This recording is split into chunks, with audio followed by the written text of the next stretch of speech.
శక్తిగల నామములో ప్రతి ఒక్కరిని ప్రేమతో ఆహ్వానిస్తున్నాను. నేటి అంశము ఎస్తేరు జీవితం. నేటి అంశము ఎస్తేరు జీవితము. ఈరోజు పరిశుద్ధాత్మను అనుగ్రహిస్తున్నటువంటి వాగ్దానము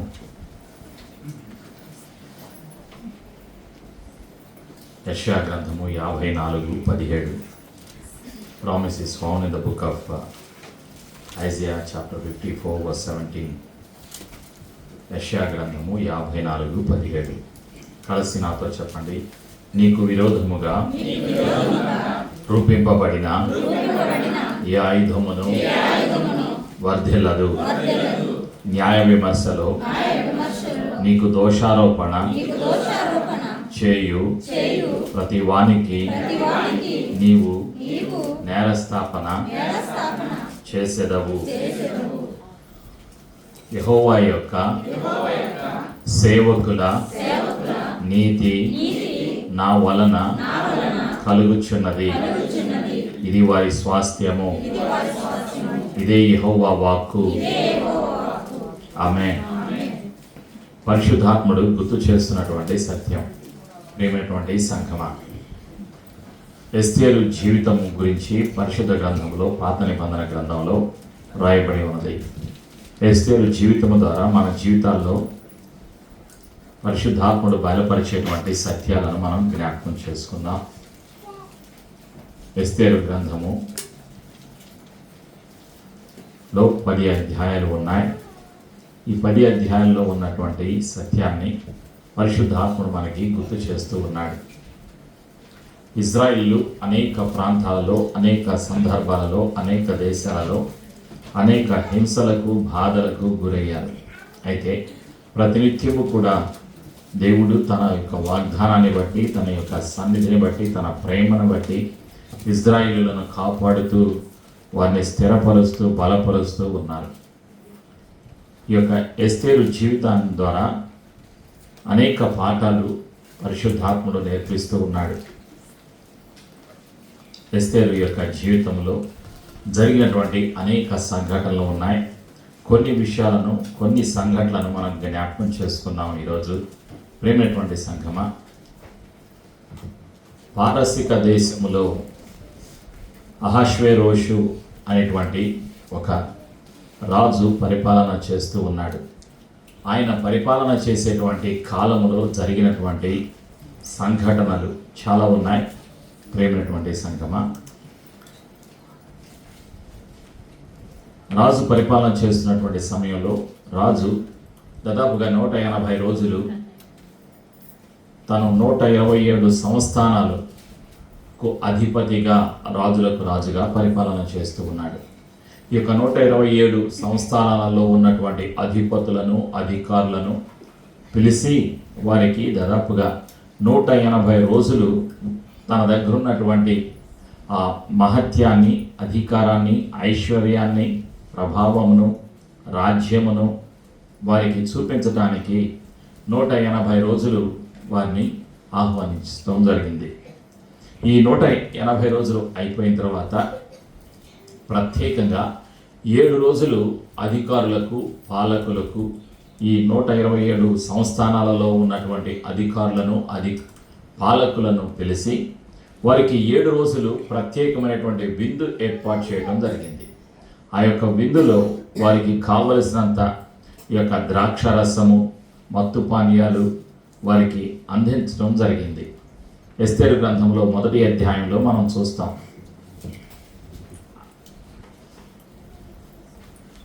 7 దినములు 5వ వచనం.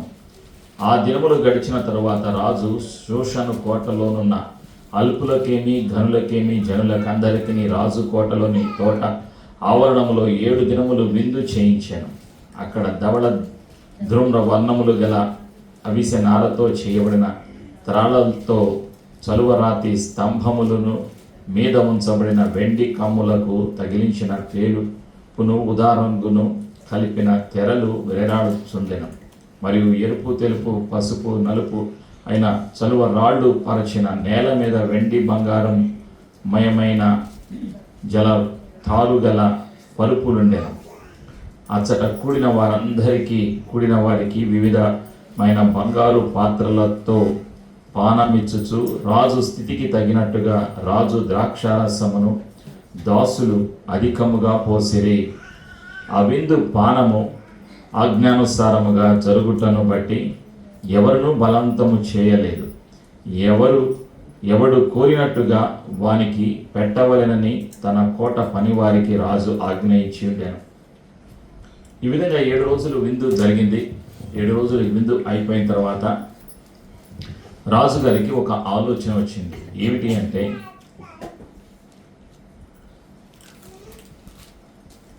రాణి వష్టి అయినటువంటి రాణి ఆవిడ కూడా స్త్రీలకు తన యొక్క అంతఃపురంలో విందును ఏర్పాటు చేసింది.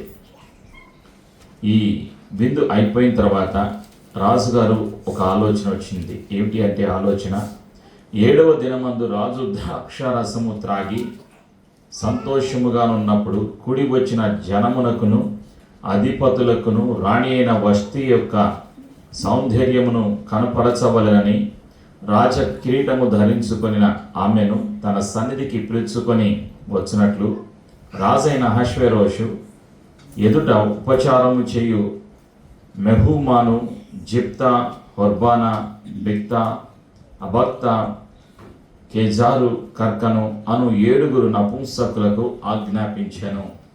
అక్కడ రాణులకు సహాయం చేస్తూ వారికి పరిచర్య చేస్తున్నటువంటి పనివారు ఉన్నారు. వాళ్ళు నపుంసకులు. ఆ నపుంసకులకు ఆజ్ఞాపించారు రాజుగారు. ఏమని? వష్టి అయినటువంటి తన రాణిని కోటలోకి ఈ యొక్క రాజ దుస్తులు ధరించి కిరీటము ధరించి తీసుకురమ్మని ఆజ్ఞాపించడం జరిగింది. అయితే వష్టి, రాణి అయినటువంటి వష్టి రాజైన అహష్వేరోషు ఆజ్ఞను తిరస్కరించడం జరుగుతుంది.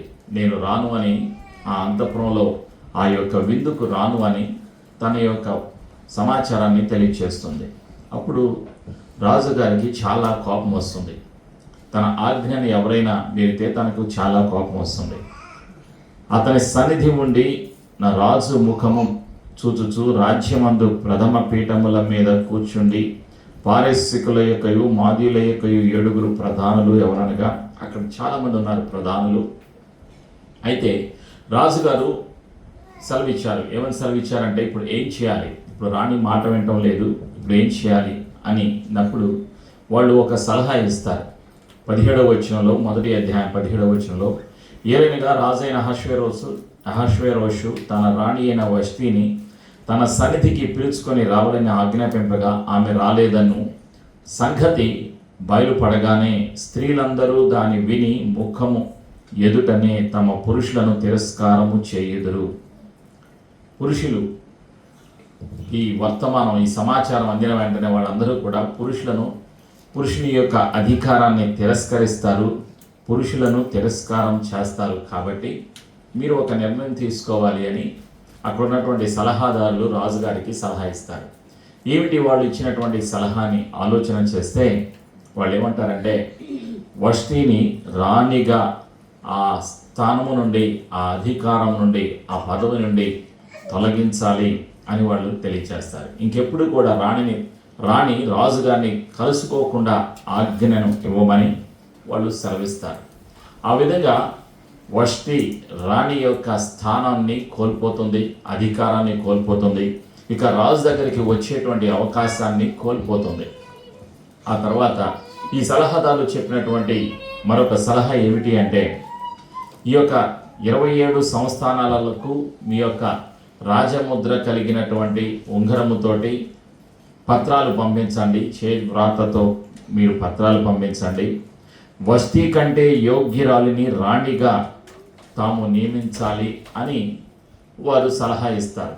అప్పుడు ఆ 127 సంస్థానాలలో అన్ని ప్రాంతాలలో ఉన్నటువంటి అధికారులకు, పాలకులకు తన చేయి వ్రాత చేత, తన యొక్క వేలు ముద్ర చేత, రాజముద్ర చేత పత్రాలు పంపిస్తారు. కన్యకలను, అక్కడ ఉన్నటువంటి అందగత్తెలను అందరినీ కూడా తీసుకొని రండి అని చెబుతారు. అక్కడ తీసుకొని వస్తారు. అదే సమయంలో ఎస్తేరు అనేటువంటి ఒక అమ్మాయి ఉంటుంది. ఆ అమ్మాయి ఒక యూదురాలు. తను ఈ యొక్క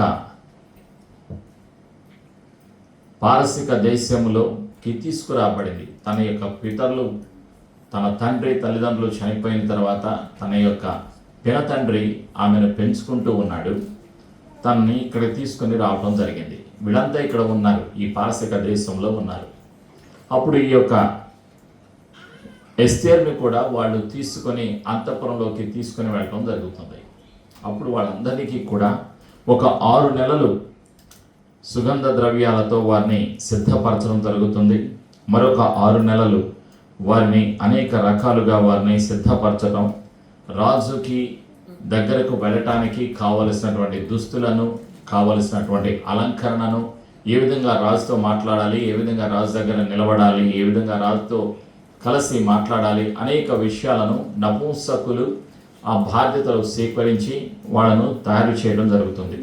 అనేక మంది అక్కడికి వస్తారు ఆ యొక్క రాజు సన్నిధికి వెళ్ళటానికి. రాజు చేత ఎవరైతే ఎన్నుకోబడతారో వారికి రాణి స్థానం కలుగుతుంది, కిరీటం ధరించబడుతుంది అని ఒక ప్రకటన తెలియచేయబడుతుంది.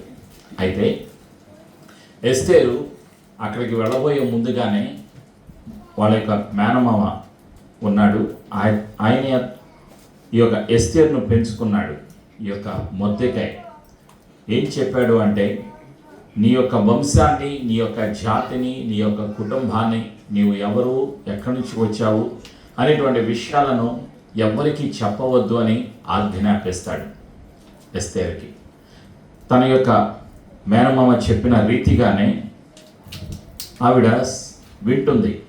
2వ అధ్యాయం 10వ వచనంలో, మొర్దెకై నీ జాతిని, నీ వంశమును కనపరచకూడదు, ఎస్తేరునకు ఆజ్ఞ ఇచ్చి ఉండెను గనుక ఆమె తెలుపలేదు. తన జాతిని, తన వంశంను, తన కుటుంబం గురించి తెలియచేయలేదు, ఎవరికి చెప్పలేదు. లోపలికి వెళ్ళిన తర్వాత అంతఃపురంలో అక్కడ యథావిధిగా మొదటి 6 నెలలు వారికి సుగంధ ద్రవ్యాలతో వారిని సిద్ధపరచడం జరిగింది. తర్వాత 6 నెలలు మరి వారిని సిద్ధపరచడం జరిగింది. వారికి రాజదుస్తులు, అక్కడ ఉన్నటువంటి దుస్తులు వేయించి ఒకరి తర్వాత ఒకరిని రాజుగారి సమక్షంలోకి పంపించడం జరుగుతుంది. రాజుగారిని ఎవరైతే ఇష్టపడతారో అప్పుడు వారికి ఆ యొక్క స్థానం కలుగుతుంది అనేటువంటి యొక్క నియమం ఉన్నది. అయితే 12 నెలలు పూర్తి అయిపోయిన తర్వాత, సిద్ధపాటు 12 నెలలు అయిపోయిన తర్వాత ఒకరి తర్వాత ఒకరు ఈ యొక్క రాజు సన్నిధికి వెళ్ళడం జరిగింది. అయితే మొర్దెకై తన కుమార్తెగా స్వీకరించుకొనిన తన పినతండ్రి అయిన అబీహయీలు కుమార్తెయగు ఎస్తేరు రాజు నద్దకు వెళ్ళుటకు వంతు వచ్చినప్పుడు, స్త్రీలను కాయు రాజు యొక్క షండుడైన ఎగే నిర్ణయించిన అలంకారము గాక ఆమె మరి ఏమీ కోరలేదు. 18వ వచనం, ఎస్తేరును చూచిన వారందరికీ ఆమె యందు దయ పుట్టెను. 16వ వచనంలో, 2వ అధ్యాయం 16వ వచనంలో, ఈ ప్రకారం ఎస్తేరు రాజైన అహష్వేరోషు ఏలుబడి యందు 7వ సంవత్సరమున టేబేతు అను దినమున నెలలో రాజనగరులోనికి అతని యొద్దకు పోగా, స్త్రీలందరికంటే రాజు ఎస్తేరును ప్రేమించెను. కన్యకలందరికంటే ఆమె అతని వలన దయాదాక్షిణ్యములు పొందెను. అతడు రాజ్య కిరీటమును ఆమె తల మీద ఉంచి ఆమెను వష్టికి బదులుగా రాణిగా నియమించెను. వష్టికి బదులుగా ఎస్తేరును రాణిగా నియమించడం జరుగుతుంది. రాజుగారికి ప్రేమ కలిగింది, దయ కలిగింది. ఈ యొక్క ఎస్తేరును చూసినప్పుడు వెంటనే ఆవిడని రాణిగా నియమించడం జరుగుతుంది. 18వ వచనంలో, 2వ అధ్యాయం 18వ వచనంలో, అప్పుడు రాజు తన అధిపతులకందరికీ సేవకులకందరికీ ఎస్తేరు విషయమై యొక్క గొప్ప విందు చేయించి సంస్థానములలో సెలవు దినము ప్రకటించి రాజు స్థితికి తగినట్టుగా బహుమతులు ఇప్పించాను. ఈ విధంగా బహుమతులు వచ్చినటువంటి వారందరికీ ఇవ్వటం జరిగింది, విందు చేయడం జరిగింది. ఈ విధంగా దినాలు జరిగిపోతూ ఉన్నాయి. కొన్ని రోజులు గడిచిపోయాయి. ప్రేమైనటువంటి సంఘమా, అయితే ఇలా జరిగిపోతూ ఉండగా ఆ యొక్క అంతఃపురంలో రాజుగారిని చంపటానికి కొందరు ఒక కుట్ర చేస్తారు. ఏమిటి ఆ కుట్ర అంటే, రాజుగారిని చంపడానికి వాళ్ళు వేసినటువంటి ప్రణాళికలో వాళ్ళు 21వ వచనం, 2వ అధ్యాయం 1వ వచనంలో, ఆ దినములో మొర్దెకై రాజు గుమ్మములో కూర్చుని ఉండగా రాజు యొక్క ఇద్దరు షండులైన బిక్తాను తెరెషు అను ద్వారపాలకును కోపగ్రస్తులై రాజైన అహష్వేరోషును చంపుటకు ఆలోచించుకొని ఉండిరి. రాజుగారిని చంపటానికి ఇద్దరు వ్యక్తులు సిద్ధపడి ఉన్నారు. ఈ సంగతి మొర్దెకైకి తెలియబడింది. తెలుసుకున్నాడు. వెంటనే ఆయన ఏం చేశాడు అంటే, రాణికి సమాచారాన్ని పంపించాడు. ఈ సంగతి మొర్దెకైకి తెలియబడినందున అతడు దాన్ని రాణి అయిన ఎస్తేరుతో చెప్పెను. ఎస్తేరు మొర్దెకై యొక్క పేరట రాజునకు దాన్ని తెలియచేశాను. ఈ సంగతిని గూర్చి విచారణ కాగా అది నిజమాయెను. అందుచేత వారిద్దరును ఒక చెట్టుకు ఉరితీయబడిరి. ఇది రాజు ఎదుటనే రాజ్య సమాచార గ్రంథమందు వ్రాయబడెను. రాజు యొక్క సమక్షంలో రాజు యొక్క సమాచార గ్రంథంలో ఈ యొక్క సంఘటన వ్రాయబడింది. వారు నిందితులు అని తెలిసిన వెంటనే వారికి ఉరిశిక్షను వేయటం జరిగింది. ఈ విధంగా కొన్ని రోజులు గడిచిపోయాయి.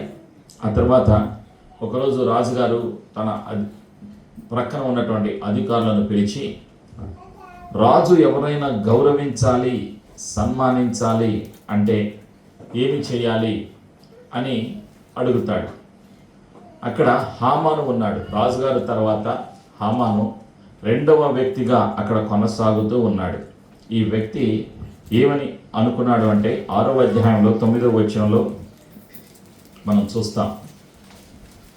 రాజు ఘనపరచనపేక్షించు వానికి ఏమి చేయవలని రాజు అతనిని అడుగగా, హామాను నన్నుగాక మరి ఎవరిని రాజు ఘనపరచనపేక్షించునని తనలో తాను అనుకొని రాజుతో ఇట్లా నేను, హామానులో గర్వము ఉన్నది, హామానులో అతిశయం ఉన్నది. రాజుగారు హామాన్ని అడిగారు, రాజు ఎవరినైనా ఘనపరచాలి అని అనుకుంటే ఏం చేస్తే బాగుంటుంది అని హామానుని అడిగినప్పుడు, దేశంలో 2వ వ్యక్తిగా ఉన్నటువంటి హామాను ఏమన్నాడంటే, తను సెలవిస్తూ ఉన్నాడు 7వ వచనంలో, 6వ అధ్యాయం 7వ వచనంలో, రాజు ఘనపరచనపేక్షించు వానికి చేయదగినదేమనగా, రాజు ధరించుకొను వస్త్రములను, రాజు ఎక్కు గుర్రమును, రాజు తన తల మీద ఉంచుకొను రాజకిరీటమును ఒకడు తీసుకొని రాగా, గనులైన రాజు యొక్క అధిపతులలో ఒకడు ఆ వస్త్రములను ఆ గుర్రమును పట్టుకొని రాజు ఘనపరచనపేక్షించు వానికి ఆ వస్త్రములను ధరింప చేసి ఆ గుర్రము మీద అతనిని ఎక్కించి రాజవీధులలో అతని నడిపించుచు, రాజు ఘనపరచనపేక్షించు వానికి ఈ ప్రకారముగా చేయునగునని అతని ముందర చాటింపవలెను. అందుకు రాజు, నీవు చెప్పిన ప్రకారముగా శీఘ్రముగా ఆ వస్త్రములను ఆ గుర్రమును తీసుకొని రాజు గుమ్మమునొద్ద కూర్చుని ఉన్న యూదుడైన మొర్దెకైకి అలాగుననే చేయుము. నీవు చెప్పిన దానిలో ఏదియు ఒక్కటియు విడువక అంతయు చేయుమని హామానుకు ఆజ్ఞ ఇచ్చెను. హామాను ఏమనుకున్నాడంటే, రాజుగారు తన్నే ఘనపరుస్తారు, గౌరవిస్తారు అని అనుకున్నాడు. కానీ రాజుగారు ఏం చేశారు అంటే, హామానుని గౌరవించాలి అని అనుకున్నాడు. ఎందుకు అంటే, తను ఒకరోజు రాజుగారు ద్రాక్షారసము మత్తులో ఉన్నప్పుడు, నిద్ర పట్టినప్పుడు రాజుగారి దగ్గర ఉన్నటువంటి పనివారిని పిలిచి ఈ యొక్క రాజ గ్రంథములో రహస్యాలను, అక్కడ ఉన్నటువంటి కేసులను చదవమని చెప్పారు. వాళ్ళు చదువుతూ ఉండగా, ఇద్దరు వ్యక్తులు మీకు హానికి తలపెట్టాలి, చంపాలని అనుకున్నారు అని వాళ్ళు చదివారు. మరి వాళ్ళని ఏం చేశారు అంటే, వాళ్ళిద్దరినీ కూడా చంపేయటం జరిగింది, ఉరి తీయటం జరిగింది అని వారు చెప్పారు, రాయబడి ఉన్నది అని తెలియచేశారు. మరి ఆ రహస్యాలు బయలుపరిచినటువంటి వ్యక్తికి మనం బహుమానం రాజుగా అంతఃపురం నుంచి మనం ఏం బహుమానం ఇచ్చామని వారిని అడిగినప్పుడు బహుమానం ఏమీ ఇవ్వలేదు అని వాళ్ళ యొక్క గ్రంథంలో, రాజ సమాచార గ్రంథంలో రాసి ఉన్నది. వెంటనే రాజుగారికి కోపం వచ్చింది. ఏమి బహుమానం ఎందుకు ఇవ్వలేదో తెలుసుకోవాలి అని వెంటనే అతన్ని గౌరవించాలి, సన్మానించాలి అనే ఆలోచనతోటి ఈ యొక్క ప్రణాళిక రాజుగారు వేసి ఉన్నాడు.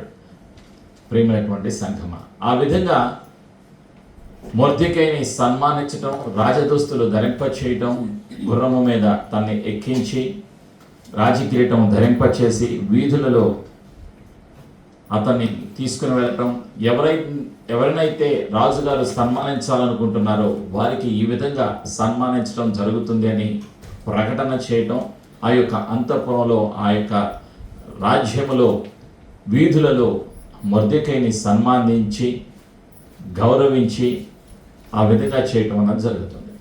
ఇంకా తనకి కోపం వస్తుంది. ఎవరికి? హామానుకి. ఎందుకు కోపం వస్తుంది అంటే, హామాను రాజు తర్వాత రెండవ వ్యక్తిగా ఉన్నాడు. తను రాజు దగ్గర ఉన్నటువంటి ఉంగరాన్ని తనకి ఇవ్వటం జరుగుతుంది. అక్కడ ఉన్నటువంటి రాజ సమాచారాన్ని ఇతర 127 సంస్థానాలకు తెలియచేయటానికి, రాజముద్ర కలిగినటువంటి పత్రాలను పంపించటానికి తనకి అనుమతి ఉంటుంది. తనకి కోపం వచ్చింది. ఎందుకు వచ్చింది అంటే, యూదులు ఎవరికి నమస్కారం చేయరు, ఎవరికి తల వంచరు. ఈ హామాను వీధులలో వెళుతుంటే యూదులు తల వంచటం లేదు, నమస్కారం చేయటం లేదు. ప్రత్యేకంగా మొర్దెకై హామానుకు నమస్కారం చేయటం లేదు, తల వంచటం లేదు. అందుకు చాలా కోపం వచ్చింది. ఎవరికి కోపం వచ్చింది? హామానుకు కోపం వచ్చింది. ప్రియమైనటువంటి సంగమం,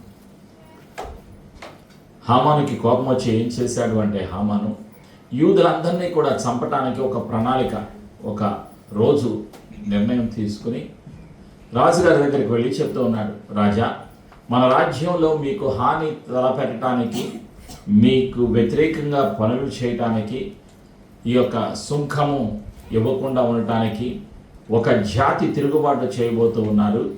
ఆ జాతి యూదులు.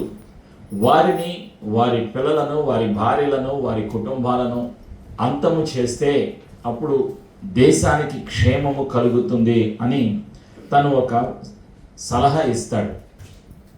రాజుగారికి సలహా ఇస్తాడు హామాను. అప్పుడు రాజుగారు సలహా బాగుంది అని చెప్పేసి, అలాగే నీ సలహా ప్రకారంగా అన్ని 127 సంస్థానాలలో రాజముద్ర కలిగినటువంటి ప్రకటనలు తెలియచే కరపత్రికలను పంపించు. ఒకరోజు నిర్ణయం తీసుకొని ఆ రోజున యూదులందరినీ, స్త్రీలను, పురుషులను, పిల్లలను అందరినీ కూడా చంపటానికి అనుమతిని రాజు దగ్గర తీసుకుని, ఆ రాజముద్ర ఉంగరం కలిగినటువంటి తన దగ్గర ఉన్నటువంటి ఆ ఉంగరంతో దాని మీద, ఆయా పత్రికల మీద ముద్ర వేసి పంపించడం జరుగుతుంది. అన్ని సంస్థానాలలో, 127 సంస్థానాల్లో అధికారిక ప్రకటన చేయబడుతుంది. యూదులందరినీ చంపాలి, పురుషులను, స్త్రీలను, పిల్లలను అందరినీ చంపాలి అని ఒక నిర్ణయం ఈ యొక్క హామాను తీసుకొని ఆ యొక్క నిర్ణయాన్ని అమలుపరచడానికి సిద్ధపడతాడు. ఎందుకు ఈ విధంగా చేస్తున్నాడు అంటే, తనకి కోపం, యూదుల మీద కోపం, మొర్దెకై మీద కోపం. వాస్తవానికి మొర్దెకై అన్న, యూదులన్న ఈ యొక్క హామానికి ద్వేషం. అది సాతాను యొక్క ఆలోచన.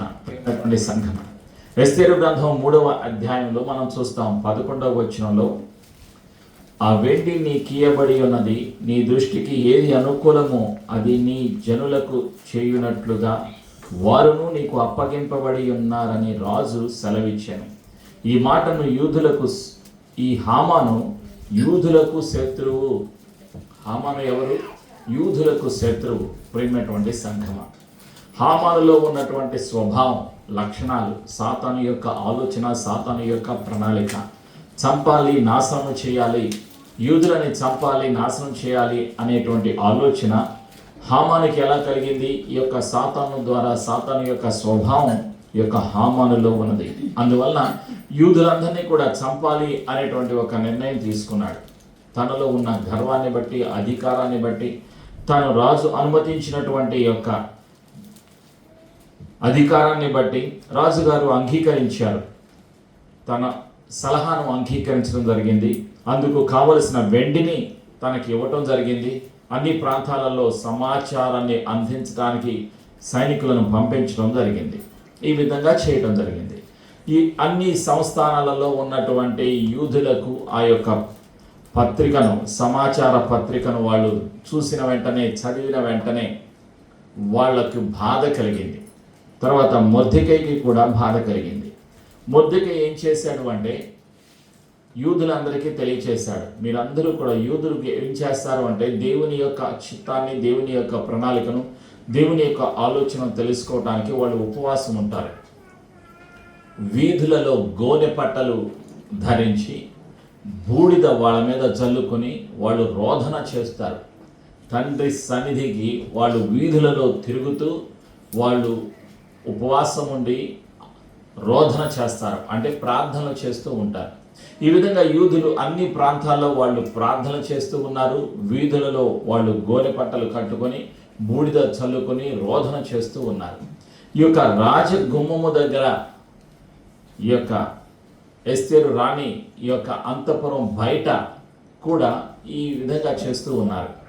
అయితే మొర్దెకై ఈ విధంగా చేయడాన్ని బట్టి తనకి తెలియచేయబడింది, రాణికి తెలియచేయబడింది. ఈ విధంగా మొర్దెకై ఉపవాసం ఉండి గోనెపట్ట ధరించి ఈ యొక్క బూడిద చల్లుకొని ఉన్నాడు అని తెలియచేసిన వెంటనే రాణి ఎస్తేరు తనకి దుస్తులు పంపిస్తుంది, తన దగ్గరకు రమ్మని పంపిస్తుంది, సమాచారాన్ని అందిస్తుంది. తన దగ్గర ఉన్నటువంటి నపుంసకుల ద్వారా సమాచారాన్ని పంపిస్తుంది. అప్పుడు మొర్దెకై తిరస్కరించి రావటానికి ఇష్టపడడు. వెంటనే మళ్ళా తన దగ్గర ఉన్నటువంటి ఈ యొక్క నపుంసకులను, పనివారిని పంపించి కారణం ఏమిటి, ఎందుకు మొర్దెకై ఈ విధంగా చేస్తున్నాడు అని తెలుసుకోమని పంపించింది. అప్పుడు మొర్దెకై సమాచారాన్ని పంపిస్తాడు. ఏమిటి అంటే యూదులను చంపటానికి హామాను ఒక ప్రణాళిక వేశాడు. యూదులందరినీ కూడా ఒకరోజు నిర్ణయం తీసుకుని చంపబోతూ ఉన్నారు. అందుకనే మేమంతా కూడా గోనెపట్టలు ధరించి ఉపవాసం ఉండి ఉన్నాము అని చెప్తాడు. తరువాత రాజుగారు మరొక సమాచారం పంపిస్తాడు. అంటే నీవు అంతఃపురంలో ఉన్నావని అనుకుంటున్నావు, వాళ్ళతో పాటు నిన్ను, నీ కుటుంబాన్ని కూడా వాళ్ళు సంహరిస్తారు, గుర్తుపెట్టుకో, నీవు ఒక యూదురాలివి, ఈ సమయం కొరకే దేవుడు నిన్ను ఈ స్థానంలో ఉంచారు అన్న సంగతి మరచిపోవద్దు అని సమాచారాన్ని పంపిస్తాడు. మొర్దెకై ఎస్తేరుకు పంపిస్తాడు. ఎస్తేరు గ్రంథం 4వ అధ్యాయంలో 14వ వచనంలో ఆ సత్యాన్ని మనం చూస్తాం. నీవు ఈ సమయమందు ఏమీయో మాట్లాడక మౌనముగానున్న ఎడల యూదులకు సహాయమును విడుదలయు మరి ఒక దిక్కు నుండి వచ్చును గాని నీవును నీ తండ్రి ఇంటి వారును నశించుదురు. నీవు ఈ సమయమును బట్టి ఏ రాజ్యమునకు వచ్చితివేమో ఆలోచించుకొనుమని చెప్పాను. మొర్దెకై సమాచారాన్ని పంపించాడు. తన దగ్గరికి వచ్చినటువంటి ఆ యొక్క నపుంసకులకు సమాచారం పంపించాడు. ఎస్తేరు దగ్గరికి మీరు సమాచారాన్ని అందించండి, ఈ సమయం కొరకే నీవు ఇక్కడ ఉన్నావు, నీవు సహాయం చేయకపోతే, నీవు నోరు విప్పకపోతే మరొక స్థలము నుండి యూదులకు సహాయము మరొక స్థలం నుండి వస్తుంది, విడుదల దేవుని దగ్గర నుంచి వస్తుంది అని సమాచారాన్ని పంపించడం జరుగుతుంది. అప్పుడు మరలా ఎస్తేరు ఏం చేస్తుంది అంటే వెంటనే ఎవరైనా సరే రాజుగారి దగ్గరికి వెళ్ళాలంటే రాజుగారు అనుమతి కావాలి. ఎస్తేరు ఏమని పంపిస్తుందంటే ఇప్పటి వరకు 30 రోజులు అయిపోయింది, నేను రాజుగారిని ముఖ దర్శనం చేయలేదు, రాజుగారు నన్ను పిలవలేదు, 30 రోజులు అయిపోయింది అని సెలవిస్తుంది. తర్వాత నేనైతే రాజుగారి దగ్గరికి వెళ్ళి విన్నపాన్ని విన్నవించుకుంటాను, ఈ సమస్యను తెలియచేస్తాను. అయితే నేను 3 రోజులు నాతో పాటు నా పనివారు అందరూ కూడా 3 రోజులు ఉపవాసం ఉంటాము, మీరు కూడా ఉపవాసం ఉండి నా కొరకు ప్రార్థన చేయండి అని ఎస్తేరు సమాచారాన్ని పంపిస్తుంది. ఎస్తేరు గ్రంథము 4వ అధ్యాయంలో 15వ వచనం నుండి తను పంపించినటువంటి సమాచారాన్ని మనం చూస్తాం. ఎస్తేరు పంపినటువంటి సమాచారం. అప్పుడు ఎస్తేరు మొర్దెకైతో మరలా ఇట్లనెను, నీవు పోయి షూషను నందు కనబడిన యూదులందరినీ సమాజ మందిరమునకు సమకూర్చి నా నిమిత్తము ఉపవాసముండి 3 దినములు అన్నపానములు చేయకుండుడి. నేనును నా పని కత్తెలను కూడా ఉపవాసం ఉందుము. ప్రవేశించుట న్యాయ వ్యతిరేక్తముగా నున్నను. నేను రాజునద్దకు ప్రవేశించుదును. నేను నశించెదను. అటువలనే మొర్దెకై బయలుదేరి ఎస్తేరు తనకు ఆజ్ఞాపించిన ఎంతటి ప్రకారముగా జరిగించెను. అన్ని ప్రాంతాలలో ఉన్న యూదులకు సమాచారాన్ని మొర్దెకై పంపిస్తాడు. అప్పుడు అన్ని ప్రాంతాలలో ఉన్నటువంటి యూదులు సమాజ మందిరంలోకి వెళ్ళి ప్రార్థనలు చేస్తూ ఉంటారు. తండ్రి సన్నిధిలో మొరపెడుతూ ఉంటారు. యూదులందరి క్షేమము కొరకు ప్రత్యేకంగా ఎస్తేరు రాజు దగ్గరికి వెళ్ళి చేయబోతున్నటువంటి ఆ మనవిని రాజు అంగీకరించులాగున, ఎస్తేరుకు క్షేమము కలుగులాగున మొర్దెకైతో పాటు యూదులందరూ కూడా 3 రోజులు ఉపవాసం ఉండి ప్రార్థనలు చేస్తూ ఉంటారు. ప్రేమైనటువంటి సంఘమా, 3 రోజుల ఉపవాసం అయిపోయింది. అయితే రాజుగారి దగ్గరికి ఎస్తేరు వెళుతుంది. వెళ్ళినప్పుడు రాజుగారు అడుగుతారు, ఏమిటి నీకేం కావాలి? దేశములో సగం భాగం కావాలా? దేశములో నువ్వేమన్నా కోరుకుంటున్నావా? నీ కోరిక ఏమిటి? నీ మనవి ఏమిటి అని రాజుగారు అడుగుతారు. అహష్వేరోషు రాజుగారు ఎస్తేరు రాణిగారిని అడుగుతారు. అప్పుడు రాణి ఏమంటుందంటే, ఆ 3 రోజులు ఉపవాసం అయిన తర్వాత, రాజా, మీరును హామానును నా అంతఃపురంలోకి వచ్చి నేను ఇచ్చేటువంటి విందును మీరు స్వీకరించాలి అని మనవి చేస్తుంది. నేను ఇచ్చేటువంటి విందును మీరు స్వీకరించాలి అని మనవి చేస్తుంది. ఇదే నా కోరిక అంటుంది. అప్పుడు రాజుగారు అంగీకరిస్తాడు, తన మనవిని అంగీకరిస్తాడు, తన కోరికను అంగీకరిస్తాడు. వెంటనే రాణి యొక్క అంతఃపురానికి వెళ్తాడు. తనతో పాటు హామాను కూడా తెలియజేస్తాడు. హామాను కూడా సంతోషిస్తాడు. ఎందుకంటే ఎవరిని పిలవలేదు, రాజుగారు తర్వాత హామాను వీళ్ళిద్దరే ఆ యొక్క అంతఃపురానికి విందును స్వీకరించడానికి వెళ్ళటం జరిగింది. అక్కడికి వెళ్ళిన తర్వాత 2వ రోజు విందు అయిపోయిన తర్వాత చివరిలో రాజుగారు అడుగుతారు, నీవు అడిగిన కోరికను నేను మన్నించాను, నీవు విందుకు రమ్మన్నావు, వచ్చాను. ఇప్పుడు చెప్పు, ఏమిటి నీ సమస్య ఏమిటి? నీవు ఎందుకు మమ్మల్ని పిలిచావు అని రాజుగారు ఎస్తేరు రాణిని అడిగినప్పుడు తను సెలవిస్తుంది. తన వంశము, తన జాతి, తన యొక్క ప్రాంతము, మేము ఈ దేశంలో బానిసలుగా తీసుకురాబడ్డాం. తల్లిదండ్రులు చనిపోయారు.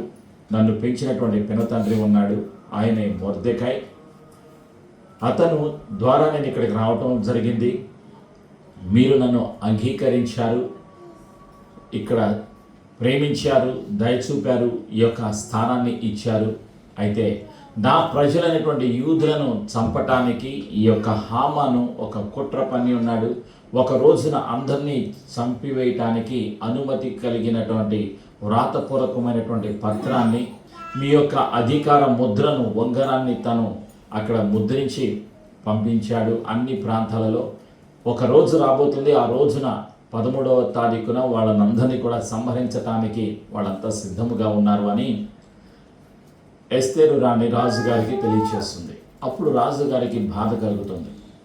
బాధ కలిగి తను ఏమంటాడంటే, రాజు ఆజ్ఞను ఎవ్వరూ కూడా తిరస్కరించటానికి అవకాశం లేదు. నేను కూడా ఆజ్ఞను, ఆ యొక్క శాస్త్రాన్ని తొలగించలేను. అయితే నీవే మొర్దెకైని పిలిచి తనే సలహా తీసుకో, తనేం చెప్తాడో చెయ్యి అని రాజుగారు చెప్తారు. వెంటనే మొర్దెకైకి సమాచారం పంపించడం జరుగుతుంది. మొర్దెకై అన్ని సంస్థానాల్లో 127 సంస్థానాల్లో ఉన్నటువంటి యూదులకు ఏమని సెలవిస్తారు అంటే, మిమ్మల్ని చంపటానికి వచ్చిన వారిని మీరు చంపేసేయండి, మీ దగ్గరకు వచ్చినటువంటి ఆ సైనికులను మీరు చంపేసేయండి, దేవుడు మీకు సహాయం చేస్తారు అని సమాచారాన్ని మొర్దెకై అన్ని 127 సంస్థానాల్లో ఉన్నటువంటి యూదులకు పంపిస్తారు. తరువాత అందరూ సిద్ధపడతారు. వాళ్ళని చంపడానికి వచ్చినటువంటి వారందరినీ, సైనికులందరినీ చంపటం ప్రారంభిస్తారు. ఆ విధంగా ఆ రోజు వారికి యూదులకు శ్రమ నుండి, శత్రువు నుండి విడుదల కలుగుతుంది. అదే పూరీము. యూదులు పూరీము అనేటువంటి ఒక పండుగను ఆచరిస్తూ ఉన్నారు. ఎందుకు ఈ పండుగ ఆచరిస్తున్నారు అంటే, ఇది ప్రారంభమైంది ఎస్తేరు నివసించినటువంటి దినాల నుండి. ఎస్తేరు రాణిగా ఉన్నప్పుడు ఆ యూదులకు కలిగినటువంటి ఆపద నుండి, సమస్య నుండి దేవుడు వారిని విడిపించారు. అందుకు కృతజ్ఞతగా యూదులందరూ కూడా ఏం చేస్తారు అంటే పూరీము అనేటువంటి పండుగను ఆచరిస్తూ ఉంటారు. ప్రతి సంవత్సరం 2 రోజులు వాళ్ళు ఈ యొక్క పూరీము అనేటువంటి పండుగను ఆచరిస్తూ ఉంటారు. ఎస్తేరు అంటే రాణి అని అర్థం. ప్రియమైనటువంటి సంఘమ, ఈ యొక్క 2 రోజుల యొక్క దినాలలో వాళ్ళు ఏం చేస్తారు? ఎస్తేరు గ్రంథాన్ని చదువుతారు. సమాజ మందిరంలో ఎస్తేరు గ్రంథాన్ని చదువుతారు. గృహాలలో ఎస్తేరు గ్రంథాన్ని చదువుతారు. గృహాల్లో సమాజ మందిరంలో తండ్రి చేసిన మేలులను ఉపకారాలను జ్ఞాపకం చేసుకుంటారు. యూదులకు ఏ విధంగా విడుదల కలిగిందో, జయము కలిగిందో, శత్రువు నుండి, అపాయం నుండి వాళ్ళు ఏ విధంగా రక్షించబడ్డారో వాళ్ళు జ్ఞాపకం చేసుకొని తండ్రికి కృతజ్ఞతలు తెలియచేస్తూ ఉంటారు. ఇంకా ఏం చేస్తారంటే అది ఒక పండుగ, మంచి పదార్థాలు, భోజనం వాళ్ళంతా కలిసి వారి కుటుంబంతో కలిసి చేస్తూ ఉంటారు. ఇజ్రాయిల్లో ఉన్నటువంటి సైనికులకు బహుమానాలు పంపిస్తూ ఉంటారు. అక్కడ ఉన్నటువంటి పేదవారికి, నిరాశ్రాయులకు వాళ్ళకి కానుకలను పంపిస్తూ ఉంటారు. ఈ 2 రోజులలో వాళ్ళు ఈ విధంగా కానుకలను పంపిస్తూ ఉంటారు. పగలు ఈ 2 పగళ్ళు అంటే సూర్యుడు అస్తమించిన తర్వాత మరొక రోజు, సూర్యుడు అస్తమించేంత వరకు ఒక రోజు అవుతుంది వారికి. ఆ విధంగా 2 రోజులు వాళ్ళు పండుగలను చేస్తూ ఉంటారు. పూరీము అనేటువంటి పండుగను ఆచరిస్తూ ఉంటారు. తరతరాలకు వీళ్ళు ఈ పండుగ చేస్తూ ఉంటారు. ఇప్పుడు కూడా వాళ్ళు చేస్తూ ఉంటారు. ఈ నెల 13, 14వ తారీఖులో 14లో 15వ తారీఖున వాళ్ళు ఈ 2 రోజుల పండుగను ఇజ్రాయెల్ దేశంలో ఆచరించడం జరిగింది.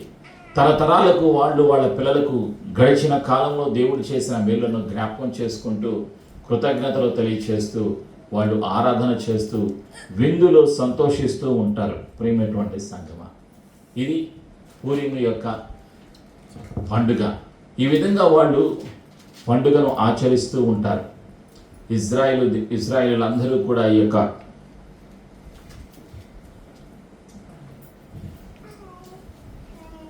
అహష్వేరోషు పరిపాలనలో ఉన్నప్పుడు వెంటనే అహష్వేరోషు ఏం చేశాడు అంటే అడుగుతాడు. తనతో ఉన్నటువంటి సైనికులను పిలిచి, పనివారిని పిలిచి ఇప్పుడు ఏం చేయాలి అనేటువంటి ఆలోచన చేసినప్పుడు హామాను దాదాపుగా ఒక ఉరి కొయ్యను సిద్ధపరిచాడు ఉరి తీయటానికి అని సెలవిస్తాడు. 8వ అధ్యాయం 7వ వచనంలో ఆ సత్యాన్ని మనం చూస్తాం. రాజైన అహష్వేరోషు రాణి అయిన ఎస్తేరునకు యూదుడైన మొర్దెకైకిని ఇలాగూ సెలవిచ్చెను. హామాను ఇంటిని ఎస్తేరుకి ఇచ్చి ఉన్నాను. అతడు యూదులకు హతము చేయుటకు ప్రయత్నించినందున అతడు ఉరి కొయ్య మీద ఉరి తీయబడెను. హామానుని ఉరి తీయటం జరిగింది. హామాను ఏ ఉరి కొయ్య అయితే సిద్ధపరిచాడో, ఎవరి కొరకు? మొర్దెకై కొరకు సిద్ధపరిచాడు హామాను. అయితే అదే ఉరి కొయ్య మీద హామానుని ఉరి తీయటం జరిగింది. ప్రియమైనటువంటి సంగమా, శత్రువు అంతమైపోవడం జరిగింది. 5వ అధ్యాయం 14లో మనం చూస్తాం. 5వ అధ్యాయంలో మనం చూస్తాం హామాను ప్రణాళిక ఏ విధంగా ఉన్నదో 5వ అధ్యాయంలో 14వ వచనంలో అతని భార్య అయిన జేరేషును అతని స్నేహితులందరూ 70 మొరల ఎత్తుగల యొక్క ఉరి కొయ్య చేయించుము, దాని మీద మొర్దెకై ఉరి తీయబడినట్లు రేపు నీ రాజుతో మనవి చేయము, తరువాత నీవు సంతోషముగా రాజుతో కూడా విందునకు పోదువు అని అతనితో చెప్పారు. ఈ సంగతి హామానుకు యుక్తముగా కనబడినందున అతడు ఉరి కొయ్య ఒకటి సిద్ధము చేయించెను. ఇది హామాను యొక్క ప్రణాళిక. మొర్దెకైని చంపటానికి తను వేసినటువంటి ప్రణాళిక. అయితే తన ప్రణాళిక నెరవేరలేదు. హామాను అదే ఉరికొయ్య మీద ఉరి తీయటం జరిగింది. ఆ తరువాత రాజుగారు మొర్దెకైకి అదే ఉంగరం, ఏ ఉంగరం అయితే ఈ యొక్క హామానుకు ఇవ్వటం జరిగిందో ఆ ఉంగరాన్ని తీసి మొర్దెకైకి ఇవ్వటం జరిగింది. మొర్దెకైకి దేశంలో 2వ స్థానాన్ని, ప్రధానమంత్రి హోదాను ఇవ్వటం జరిగింది. ప్రియమైనటువంటి సంగమ, ఎస్తేరు గ్రంథం 10వ అధ్యాయంలో 2వ వచనంలో మనం చూస్తాం. రాజైన అహష్వేరోషు రాజ్యమును సముద్ర ద్వీపములను పన్ను చెల్లింప నిర్ణయించాను. మొర్దెకై యొక్క బలమును గూర్చియు అతడు సామర్థ్యము చేత చేసిన కార్యములన్నిటిని గూర్చియు రాజు అతనిని ఘనపరచిన సంగతియు గూర్చియు మాదీయుల యొక్కయు పారసికుల యొక్కయు రాజ్య సమాచార గ్రంథమందు వ్రాయబడి ఉన్నది. యూదుడైన మొర్దెకై రాజైన అహష్వేరోషునకు ప్రధానమంత్రిగా నుండి తన వారందరితో సమాధానముగా మాట్లాడుచు తన జనుల యొక్క క్షేమమును విచారించువాడును యూదులలో గొప్పవాడునై తన దేశములలో చాలామందికి ఇష్టడుగా ఉండెను. ఇది జరిగినటువంటి సంఘటన, ప్రేమైనటువంటి సంఘటన. ఎవరు ఈ యొక్క మొర్దెకై పరిశుద్ధాత్మకు ఒక గుర్తుగా ఉన్నాడు. ప్రేమైనటువంటి సంఘమ, సలహాదారుడిగా, గైడుగా, మార్గదర్శిగా ఉన్నాడు. ఎస్తేరుకి మార్గదర్శిగా ఉన్నాడు. ఎస్తేరు సంఘానికి ఒక సూచనగా, గుర్తుగా ఉన్నది. ఎస్తేరును సిద్ధపరిచారు రాజు దగ్గరకు వెళ్ళటానికి. సంఘము సిద్ధపరచబడాలి, సార్వత్రిక సంఘము సిద్ధపరచబడాలి.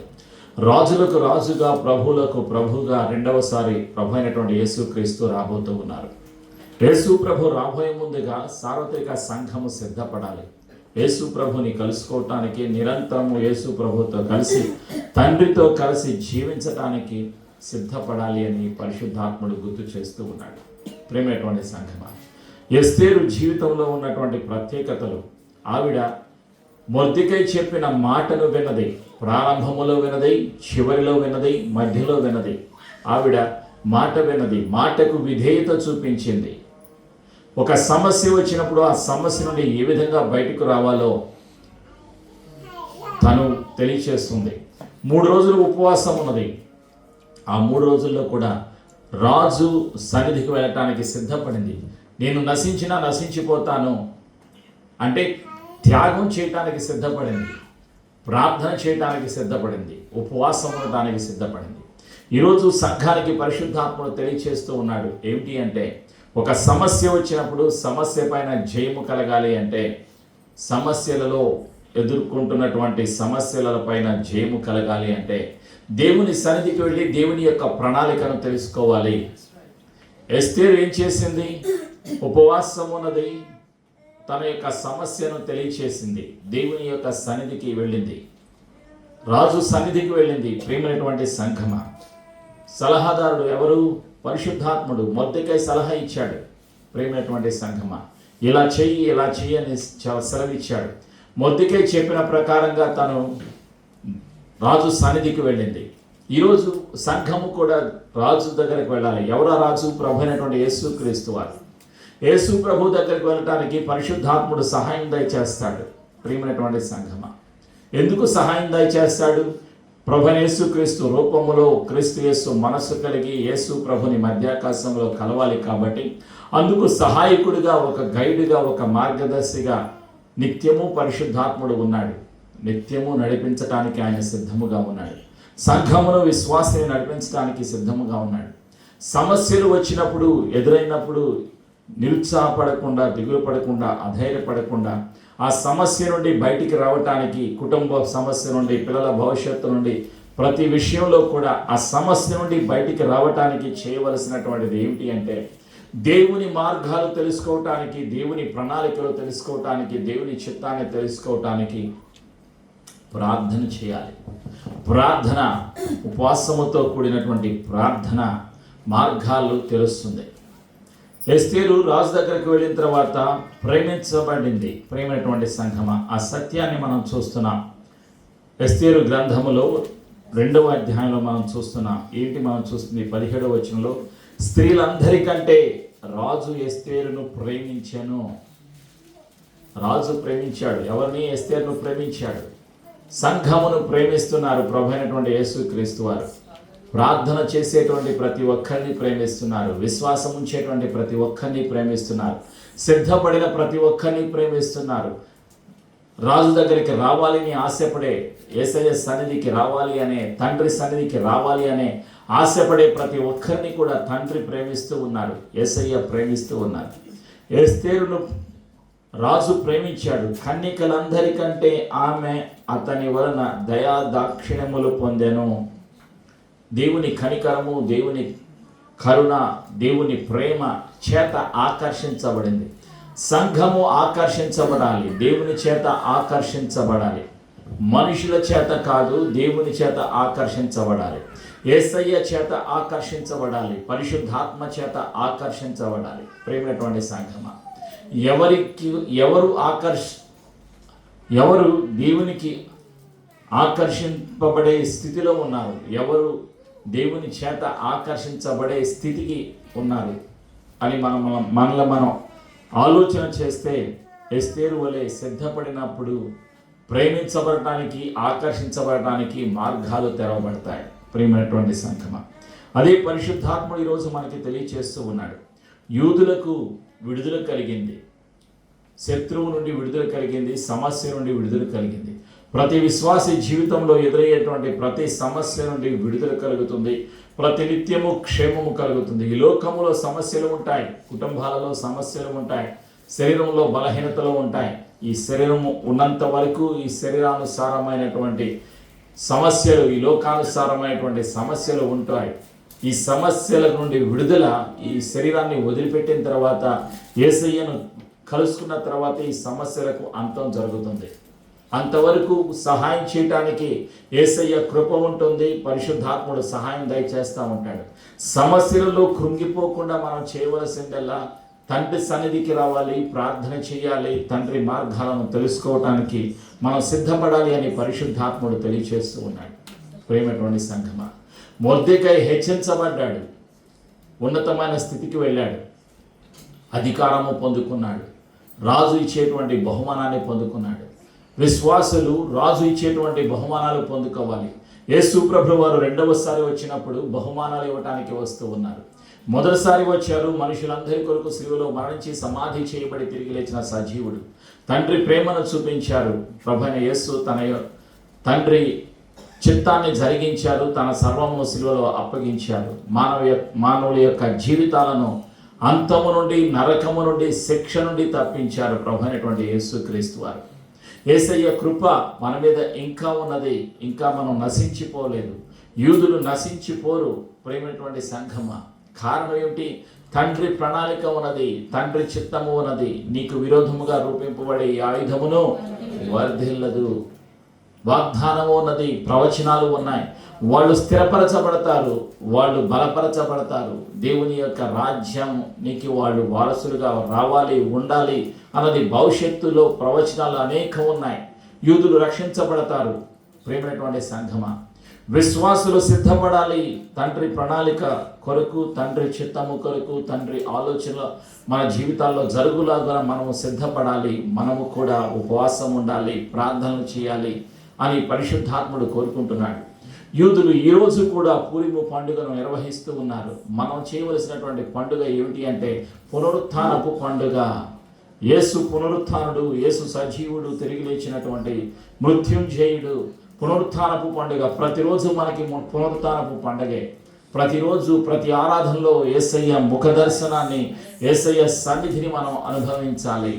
ఇదే దేవుని యొక్క సంకల్పం. ప్రేమైనటువంటి సంఘమా, ప్రతి నిత్యము కూడా యేసయ్యను చూడటానికి, దేవదూతలను చూడటానికి, దేవుని సన్నిధిలో ఆనందించడానికి మనం సిద్ధపడాలి. యేసయ్యతో కలిసి, దేవదూతలతో కలిసి, పరిశుద్ధాత్మతో కలిసి పండుగ ఉత్సవము మన ఆత్మలో, మన అంతరంగములో, మన మనస్సులో, మన జీవితంలో నిత్యము ఉండాలి అన్నది దేవుని యొక్క సంకల్పం. నీకు వ్యతిరేకముగా రూపింపబడే ఆయుధము వర్ధిల్లదు. ఈ లోకంలో అనేక మంది అనేక రకాలైన ప్రణాళికలు, ఆలోచనలు చేస్తూ ఉంటారు. ఆ సాతాను యొక్క ఆలోచనలన్నీ కూడా అంతమైపోతాయి. పిల్లలకు వ్యతిరేకంగా, నీకు వ్యతిరేకంగా, నీ భవిష్యత్తుకు వ్యతిరేకంగా, నీ ఇంటికి వ్యతిరేకంగా ఈ లోకానుసారులు, ఈ లోకంలో ఉన్నటువంటి దురాత్మలు, సాతానుడు అనేక ప్రణాళికలు చేస్తూ ఉంటాడు. శరీరానికి, జీవితానికి, కుటుంబానికి, భవిష్యత్తుకు అనేక రకాలైన ఆటంకాలు వస్తూ ఉంటాయి. వాటన్నిటిపైన జయము కలగటానికి, సహాయము చేయటానికి పరిశుద్ధాత్ముడు తోడుగా ఉన్నాడు. అందుకే ఆయన నిత్యము నీలో నివసించడానికి ఇష్టపడుతూ ఉన్నారు. యేసయ్య నీలో ఉండటానికి ఇష్టపడుతూ ఉన్నారు. కాబట్టి నీవు ఒంటరివి కాదు. నీ పిల్లలు, నీ జీవితము ఈ లోకానికి సంబంధించింది కాదు. కాబట్టి నీవు గుర్తుపెట్టుకోవాలి, ఎస్తేరు జీవితము ద్వారా అనేక సత్యాలు పరిశుద్ధాత్ముడు తెలియచేస్తూ ఉన్నాడు. కాబట్టి ఈరోజు మన జీవితాలను సమర్పించుకుందాం. ఆయనకు ఇష్టమైన పాత్రగా జీవించడానికి, యేసయ్య చేత ప్రేమించబడడానికి, పరిశుద్ధాత్మ ప్రేమను చేత నింపబడడానికి, తండ్రి ప్రేమ చేత నింపబడడానికి మన జీవితాలను సిద్ధపరచుకుందాం. యేసయ్య కృప మనందరికీ సదా తోడైండునుగాక. ఆమేన్. ప్రార్థన చేసుకుందాం. పరిశుద్ధాత్మదేవా, నీకు వందనాలయ్యా. ప్రతి ఒక్కరితో నీవు మాట్లాడినందుకు నీకు వందనాలు. ఎస్తేరు జీవితము ద్వారా అనేక సత్యాలను బయలుపరిచినందుకు నీకు వందనాలయ్యా. ఎస్తేరు ఏ విధంగా అయితే సిద్ధపరచబడి ఉన్నదో రాజును కలుసుకోవటానికి, ప్రతి విశ్వాసి కూడా రాజులకు రాజుగా, ప్రభువులకు ప్రభువుగా ఈ లోకాన్ని పరిపాలన చేయడానికి, రెండవసారి రాబోచున్నటువంటి యేసయ్యను కలుసుకోవటానికి ప్రతి ఒక్కరూ సిద్ధపడటానికి పరిశుద్ధాత్ముడా నీవే సహాయము దయచేస్తున్నందుకు నీకు వందనాలు. ప్రతి అనుమానాన్ని, ప్రతి చీకటి అధికారాన్ని, ప్రతి విధమైన సాతాను యొక్క ప్రణాళికను యేసు ప్రభు శక్తిగల నామంలో పతనం చేస్తూ ఉన్నాం. హామాను ద్వారా, సాతాను ద్వారా, దురాత్మల ద్వారా, ఈ లోకములో ఉన్న చీకటి ద్వారా కలిగేటువంటి శారీరక, మానసిక, ఆత్మీయ బంధకాలను యేసు ప్రభు శక్తిగల నామంలో సంఘము పాదాల కింద భద్రమైపోవునుగాక. నిత్యము నీ ప్రేమ, నీ కృప, నీ సమాధానము, నీ ఆశీర్వాదము ప్రతి కుటుంబానికి కలుగునుగాక. ప్రతి కుటుంబములో విడుదల కలుగునుగాక. ఎస్తేరు గ్రంథములో యూదులకు విడుదల కలిగింది, యూదులకు క్షేమము కలిగింది. అదే రీతిగా ప్రతి విశ్వాసీ కుటుంబానికి విడుదల, క్షేమము, సమాధానము, ఆశీర్వాదము, అభివృద్ధి యేసు ప్రభు శక్తిగల నామములో కలుగునుగాక. యేసు రక్తములో మా జీవితాలను ముద్రిస్తున్నాము. యేసు ప్రభుని ఒప్పుకొనుచున్నాము. అభివృద్ధి, ఘనత, ఆశీర్వాదము, ఉన్నతమైన స్థితి విశ్వాసులకు, వారి కుటుంబాలకు, వారి పిల్లలకు యేసయ్య శక్తిగల నామములో కలుగునుగాక. పరిశుద్ధాత్ముడా నీకు వందనాలయ్యా. నీ అభిషేకముతో నీ మార్గాలను, నీ ప్రణాళికలను బయలుపరుస్తున్నందుకు వందనాలు. నీ చిత్తాన్ని బయలుపరుస్తున్నందుకు నీకు వందనాలు. నీ మార్గములో మేము నడుచులాగున, మా పిల్లలు నడుచులాగున నిత్యము నీవు సహాయము దయచేస్తున్నందుకు నీకు వందనాలు. ఉపయోగపడే పాత్రలుగా తయారు చేస్తున్నందుకు వందనాలు. ఎన్నిక లేని నిరుత్సాహములో ఒక అనాథగా ఉన్నటువంటి ఎస్తేరును నీవు నిలబెట్టావు.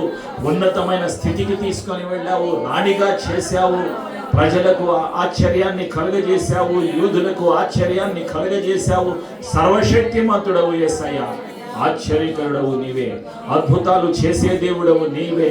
నీకు అసాధ్యమైనది ఏదీ లేదు అని నమ్ముచున్నామయ్యా. ప్రతి అసాధ్యమైన పరిస్థితి సాధ్యపరిచే దేవుడవయ్యా. నీకే మా వందనాలు, నీకే మా కృతజ్ఞతలు. మా కుటుంబాలను, మా జీవితాలను, పిల్లల భవిష్యత్తును సమస్తాన్ని యేసు ప్రభు శక్తిగల నామములో తిరిగి సమర్పిస్తూ యేసు ప్రభుని ఒప్పుకొనుచు మేము విన్న సత్యాన్ని ఇతరులకు తెలియచేయడానికి మాకు విడుదల యేసయ్య నామములో కలుగుతుంది. మాకు క్షేమము యేసయ్య పరిశుద్ధ నామములో కలుగుచున్నది. యేసయ్య పొందిన గాయాల ద్వారా స్వస్థత కలుగుచున్నది.